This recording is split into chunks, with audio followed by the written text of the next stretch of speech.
सतगुरु की साजी निवाजी प्यारी सात संगत जी, प्यार और सत्कार से कहना धन निरंकार जी। मुख से कहना सदा सतवचन, ऐसा था शहंशाह का मिशन। शहंशाह बाबा अवतार सिंह जी महाराज के समय में हर महापुरुष सतवचन ही कहते थे, और जो सतवचन करते थे महापुरुष, उनका नाम आज भी मिशन में लिया जाता है। जैसे कि आदरणीय महात्मा लाभ सिंह जी, आदरणीय महात्मा डॉक्टर देसराज सिक्का जी, आदरणीय महात्मा भगत कोटूमल जी, आदरणीय महात्मा बापा रामचंद जी, आदरणीय महात्मा हमारे संतोष सिंह जी, जिनके नाम पर सरोवर भी बना है, और भी अनेकों ऐसे पुरातन महापुरुष हैं जिन्होंने सतवचन कहा। जो सतवचन करते हैं वो गुरु के दिल में अपनी जगह बना लेते हैं। ऐसे ही अगस्त के महीने की जो पत्रिका है उसमें भी यही टॉपिक आया है, सतवचन। और सतवचन के टॉपिक पर ही दासी आप सबके आशीर्वाद से, सतगुरु निरंकार दातार साथ संगत माँ के आशीर्वाद से सतवचन के टॉपिक पर ही विचार रखने जा रही है। आप जी प्रवान करें, अगर कोई गलती हो जाए तो क्षमा करें। साथ संगत जी, ये महात्मा जी.पी. चड्ढा जी ने ये विचार बताए हैं, ये पत्रिका में आए हैं कि सेवा की परिभाषा क्या है। आज तक हमने यही सीखा कि सेवा वही होती है जो हुक्म में रह कर की जाए। इसका अर्थ तो यही हुआ कि सेवा के लिए मेरी अपनी पसंद तो है ही नहीं। मुझे तो जो आदेश आ गया मैंने उसे वैसे ही मानना है।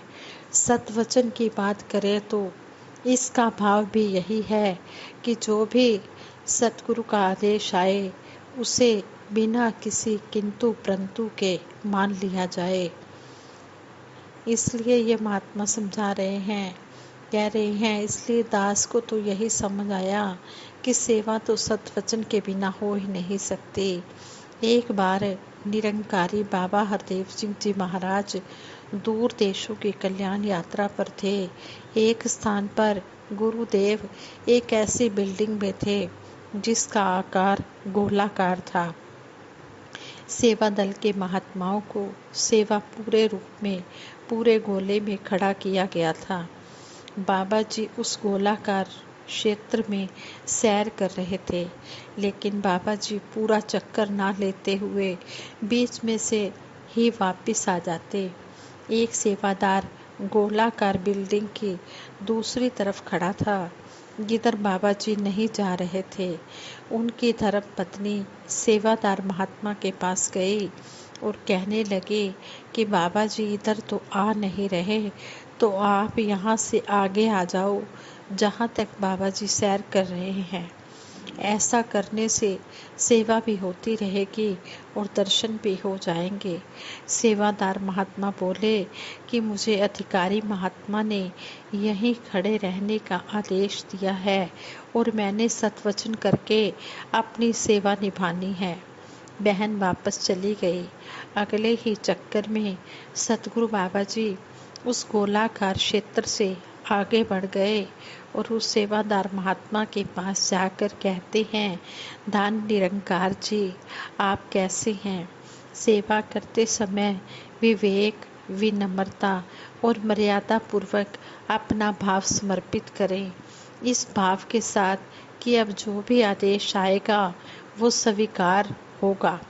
यह तो केवल एक उदाहरण है जिससे तुरंत ही स्पष्ट हो गया कि जहाँ सेवा सतवचन में होती है, अंतर्यामी सतगुरु वहीं होते हैं। ऐसे ही एक बार निरंकारी कॉलोनी दिल्ली में कोठी सेवा में सेवादार महात्मा पहुँचे हुए थे। एक दिन बाद सप्ताह भर की सेवा का अंतिम और वापसी का दिन था। पूरे सप्ताह सतगुरु के दर्शन ना हो पाने के कारण मन में कुछ मायूसी भी थी। उस समय महात्मा सेवा समाप्ति के बाद विश्राम कर रहे थे। तभी एक अधिकारी महात्मा आए और बोले कि लगभग 10 सेवादारों को ऊपर ऑफिस में अलमारियों को पीछे हटाने के लिए भेज दें। कुछ सेवादार विश्राम करना चाहते थे, परंतु कुछ सतवचन कहकर चल पड़े। ऑफिस में आदेश अनुसार अलमारियों को पीछे हटाया गया। जैसे ही अलमारियां हटी तो देखा कि सामने सतगुरु बाबा हरदेव सिंह जी महाराज खड़े हैं। सबके चेहरे खिल उठे और उन सतवचन करके सेवा करने वालों को सतगुरु के सहज दर्शन प्राप्त हुए। दोनों ही एग्जाम्पल इस बात को दिखाते हैं कि सेवादार महात्माओं के अंदर सतवचन वाला अत्यंत प्रबल समर्पित भाव है। संपूर्ण अवतार वाणी का शब्द है। पूर्ण अवतार वाणी में शहंशाह बाबा अवतार सिंह जी महाराज इस शब्द की ओर हमारा ध्यान दिलाते हैं और हमें समझाते हैं, तन मन धन तीना तो ऊंची ओ सेवा कहलांदी है, जो होवे निष्काम निरक्षित ते सतगुरु नुभांदी है। जब समर्पण भाव आ गया तो सेवा भी कामना रहित, इच्छा रहित और सतगुरु के आशय अनुसार ही हो जाती है। दास को आदरणीय महात्मा हरबंस लाल अरोड़ा जी, जो सेवा दल के कुछ पदों पर सेवाएं करते रहे, उनका आशीर्वाद मिलता रहा। वो 2 बातें हमेशा बोलते थे। एक तो यह कि भूल हो या ना हो, सेवादार कहता है भूल हो गई, क्षमा कर दो। और दूसरा यह कि कोई भी आदेश आए तो यही बोलें, सतवचन महाराज। दास अक्सर इन्हें गोल्डन रूल्स, सुनहरे नियम के रूप में संबोधित करता है। आदरणीय महात्मा भूपेंद्र बेकल जी के यह भाव कि रहमत दे दरबारे अंदर, हील हुज्जत ठीक नहीं, पुल के भी जे ना निकल गई, समझो किस्मत ठीक नहीं। अर्थात भूल से भी सतवचन करने में चूक ना हो, गलती ना हो जाए। जब हम सतवचन की अवस्था में रहते हैं तो कर्ता भाव से भी मुक्त हो जाते हैं और सेवा भी खुशी खुशी हो जाती है। सतगुरु माता सुदीक्षा जी महाराज ने अनेकों बार हमें बताया कि सेवा भाव से ही सेवा होती है। सतगुरु माता जी ने समझाया कि अगर इस भाव से किसी को एक गिलास ठंडा पानी भी पिला देते हैं तो वह भी सेवा ही है। यहाँ भाव समर्पण को दिखाता है जो सतवचन से आता है। इसलिए यह स्पष्ट है कि सतवचन के बिना तो सेवा हो ही नहीं सकती और सेवा में सतवचन का कोई ऑप्शन ही नहीं है। आइए सेवा के इन सुनहरे नियमों को जीवन में अपनाकर सेवा, सिमरन, सत्संग करते हुए भक्ति के रास्ते पर आगे बढ़ें। सतगुरु माता सुदीक्षा जी महाराज भी आज यही शहंशाह जी वाला युग लाना चाहते हैं और यही हमें समझा रहे हैं कि हमने सतवचन ही करना है। ऐसे ही दासी एक और महात्मा के विचार आप जी के चरणों में रखे कि एक बार एक महात्मा, शहंशाह जी के समय की बात है, महात्मा सत्संग में आए तो उनको शहंशाह जी ने कहा कि आप जी ने कल यहाँ पर प्याऊ पर 1 दर्जन गिलास ला कर रखने हैं, आपने ये सेवा करनी है। वो महात्मा कहने लगे सतवचन। वो महात्मा सत्संग के बाद वो अपने घर गए और अपनी पत्नी से कहते हैं, आज शहंशाह जी ने सेवा का अवसर दिया है। उन्होंने कहा है 1 दर्जन गिलास प्याऊ पर ला कर रखने हैं। आगे से पत्नी कहने लगी, तो आपने क्या कहा? वो महात्मा कहते हैं, मैंने कहा सतवचन। कहते हैं बहुत अच्छा किया। पत्नी कहती है अपने पति से, आपने बहुत अच्छा किया जो आप जी ने ऐसा बोला, लेकिन सतवचन तो आपने कर दिया। वो गिलास फिर आएंगे कैसे? हमारे पास इतनी माया भी नहीं है। तो आगे से पति पत्नी दोनों ही आपस में बात करने लगे, कहने लगे कि जो हमारा तेल निकालने वाला कोल्हू है, हम कोल्हू ही अपना बेच देंगे, और गिलास ले आएंगे। वो महात्मा ने ऐसा ही किया। वो महात्मा शाम को मार्केट में कोल्हू बेच आए और 1 दर्जन गिलास ले आए। और अगले दिन सेवा पर जब सत्संग में गए तो उन्होंने सबसे पहले गिलास प्याऊ पर रख दिए और फिर वो नमस्कार करने लगे। इस सतगुरु अंतर्यामी होता है, घट वासी होता है, और इसने अपने भगत को किस तरह खुशहाल करना होता है। ये तो खुशहाल करने के ये तरीके होते हैं। सतगुरु के दरबार में कोई कमी नहीं है। सेवा करने वालों की, सेवा करने वालों की सतगुरु के दरबार में तो अगर कमी है तो हमारे अंदर है कि हम उस सेवा से, अगर हम उस सेवा को सत्वचन नहीं करते, उस सेवा को हम नहीं करते, तो हम अपना ही कुछ न कुछ नुकसान कर बैठते हैं। लेकिन जो सतगुरु की हुक्म के अनुसार सेवा करते हैं, गुरु वचनों को मान के सेवा करते हैं, कहते हैं कि वो सेवा सबसे उत्तम, सबसे ऊंची सेवा कहलाती है। और सतगुरु के मन को वो सेवा भाती है। और सतगुरु किस तरह अपने गुरसिक को मालो माल करना चाहता है। कहते हैं कि जब वो नमस्कार करने लगे महात्मा, तो शहनशाह जी कहते हैं कि आप जी ने कोल्हू बेच दिया। आगे से वो महात्मा कहते हैं, आप जी की वस्तु आप जी के आगे, आप जी के ही सब कुछ है, तन मन धन सब आप जी का ही है, आप जी ने ही देना है, आप जी की ही मर्जी है। जिस तरह आप जी ने सेवा करानी है, हमारा तो कुछ भी नहीं है, उसी तरह हम सेवा करते जाएं। ये आप जी आशीर्वाद देना कि जो भी सेवा का आदेश आए, हम उस सेवा को सतवचन करके मानते जाएं। शहनशाह जी ने उसी समय उस महात्मा को आशीर्वाद दे दिया कि आपने कोल्हू बेचा है, आपकी हर चीज़ की मील लगेगी, आपकी मिलें ही मिले होंगी, आपकी इतनी मिले होंगी कि आप संभाल भी नहीं पाओगे। वो महात्मा दिल्ली के रहने वाले हैं, और वो महात्मा को इतने आशीर्वाद जब सतगुरु ने दिए, तो कहते हैं कि आज उनके पास हर चीज़ की मिल है। फ्लोर मिल्स, बर्तन मिल, आयरन मिल, और कहते हैं कि जिस तरह ये राइस मिल, हर एक चीज़ की मिल है, ऑयल मिल, किस किस चीज़ का नाम ले दासे, कि इतने वो सेवा से भरपूर हुए हैं, इतनी उनके घर में खुशियां हैं कि उनके पास किसी चीज़ की कमी नहीं है, क्योंकि उन्होंने सतवचन किया। जो सतवचन कर जाते हैं उनके जीवन में किसी प्रकार की कोई कमी नहीं आती है। इसलिए जब भी जैसा भी गुरु का आदेश आता है, हम उसी समय फौरन तैयार हो जाएं और गुरु के उस हुक्म को मानकर हम खुशियां ही खुशियां प्राप्त करते चले जाएं। हम अपनी झोलियां खुशियों से भरते चले जाएं। रहमतां करदाए झोलियां परदाए, पीरां दा पीरे शाही फकीरे जी। ये तो अपने भगत को किस तरह सुखी करना चाहता है, ये तो इसी को पता है।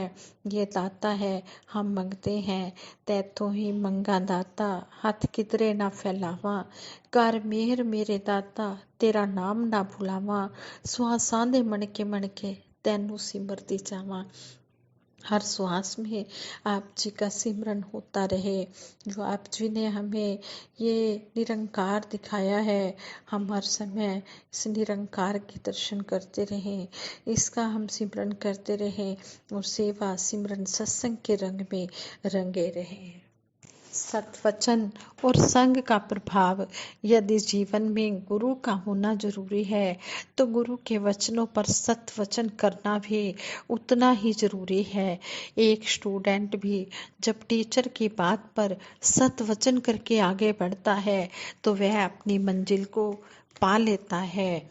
एक टीचर जब क्लास में पढ़ाते हुए बताता है कि बच्चों 2 + 2 4 होते हैं, तब जो छात्र जो स्टूडेंट इस बात पर विश्वास कर लेते हैं वे आगे बढ़ जाते हैं, लेकिन एक भी स्टूडेंट यदि इस बात पर शक करे कि शायद मुझे गलत पढ़ाया जा रहा है और वह इस बात पर विश्वास ना करे तो वह एग्जाम में फेल भी हो जाता है। वहीं घर आकर जब वह दो वस्तुओं को मिलाता है तब उसे समझ आ जाता है कि वाकई ही 2+2 4 ही होते हैं। टीचर ने तो लेसन ठीक पढ़ाया था, लेकिन स्टूडेंट अगर उसे सत्वचन करके ना माने तो वह उसी क्लास में रह जाता है, अर्थात आगे नहीं बढ़ पाता। इसी तरह एक महात्मा बता रहे थे, कहने लगे अपने विचारों में, दास को कोटा राजस्थान में टीचर के रूप में कार्य करते हुए लगभग 2 साल हो गए और जिस तरह कोटा को शैक्षणिक नगरी कहा गया तो देखा कि दूर दूर से अपने बच्चों को मेडिकल व इंजीनियरिंग की तैयारी करवाने के लिए पेरेंट्स उन्हें यहाँ लेकर आते हैं। वे जब बच्चों को यहाँ छोड़ कर जाते हैं तो साथ ही वे ये भी समझा कर जाते हैं कि आपने टीचर्स की बात को मानना है, जिस तरह ये मार्गदर्शन करें आपने उस पर चलकर अपने लक्ष्य को प्राप्त करना है। टीचर्स की भी यही रिस्पॉन्सिबिलिटी होती है कि वे भी सभी बच्चों को पेरेंट्स की तरह समझें, उनकी देखभाल करें और यदि उन्हें कोई प्रॉब्लम आती है तो उसको भी सॉल्व करें। जो बच्चे पेरेंट्स को गुरु रूप मानकर उनकी बातों पर सत्वचन करते हैं वो बच्चे यकीनन यहाँ से सफल होकर निकलते हैं, परंतु वहीं कुछ बच्चे जब इस आज़ादी का गलत फायदा उठाते हैं और मनमत पर चलते हैं तो उन्हें इसका रिजल्ट भी भुगतना पड़ता है। सतगुरु की कृपा से दास को समय समय पर बच्चों की काउंसलिंग करने का भी मौका मिलता है, जिसमें बच्चे हमारे सामने अपनी परेशानी रखते हैं और हम उसी समय उनकी परेशानी का हल देने की कोशिश करते हैं। अक्सर बच्चों की परेशानी यही सुनने को मिलती है कि पढ़ाई में मन नहीं लगता, बाहर घूमकर सारा समय वेस्ट हो जाता है। तब दास उन्हें यही सुझाव देता है, यही सुजेशन देता है कि मन को शांत करो और याद करो कि आपके पेरेंट्स आपको यहाँ छोड़कर जाते समय क्या समझा कर गए थे कि संगति सही रखनी है और भटकना नहीं है। संगति का ध्यान रखना बहुत जरूरी है। जैसे लोहा अगर पारस का संग करे तो सोना बन जाता है, लेकिन वही लोहा अगर पानी और हवा का संग करे तो जंग पकड़ लेता है और गलने लगता है। इसलिए अच्छों का संग हमें अच्छी आदतों की तरफ लेकर जाता है। सभी बच्चों को दास उनकी संगति अर्थात उनके फ्रेंड्स के साथ की ओर ध्यान देने के लिए कहता है, क्योंकि इस उम्र में भटकने और संभलने में हमारी संगति का बहुत ज़्यादा योगदान रहता है। फिर जब बच्चे बात मानकर अर्थात सत्वचन करके इस तरह कोशिश करते हैं तो बदलाव उन्हें खुद दिखाई देता है। संपूर्ण अवतार बानी में लिखा हुआ है, मनिए जेकर वचन गुरु दा उस्तत गुरदी होवेगी, आपे सिमरन होवेगा ते दुर्मत दूर खलोवेगी। अर्थात जो गुरु के वचनों को सच्चे मन से जीवन में धारण कर लेता है उसके मन से बुरे विचार बिल्कुल भी उसके मन में नहीं आते, उसके मन से बुरे विचार निकल जाते हैं, उसके मन में बुरे भाव आते ही नहीं हैं और उसका मन सत्कर्म में अपने आप लग जाता है। मन मत डूबोए गुरु मत तारे, तू चलना मेरे मन गुरु के सहारे। जहाँ मन की माने वही धोखा खाया, सही रास्ता तो गुरु ने दिखाया। इस तरह हम गुरु की मत पर चलते हुए सत वचन करते हुए अपना भी जीवन सुखी करें और फिर इन बातों को कर्म रूप में ढालते हुए फिर हम औरों को भी प्रेरणा देकर उनका भी जीवन सुखी बनाने की कोशिश करें। यही हमें सतगुरु सिखाते हैं कि हमने प्रचार अपने मिशन का चलते फिरते करना है। हमने ये नहीं कि सत्संग में ही आकर करना है, हमने अपने कर्म द्वारा भी अपने मिशन का प्रचार करना है। सतगुरु ऐसी बनूं मैं निरंकारी, जाने कर्मों से दुनिया सारी। साथ संगत जी प्यार से कहना, धन निरंकार जी।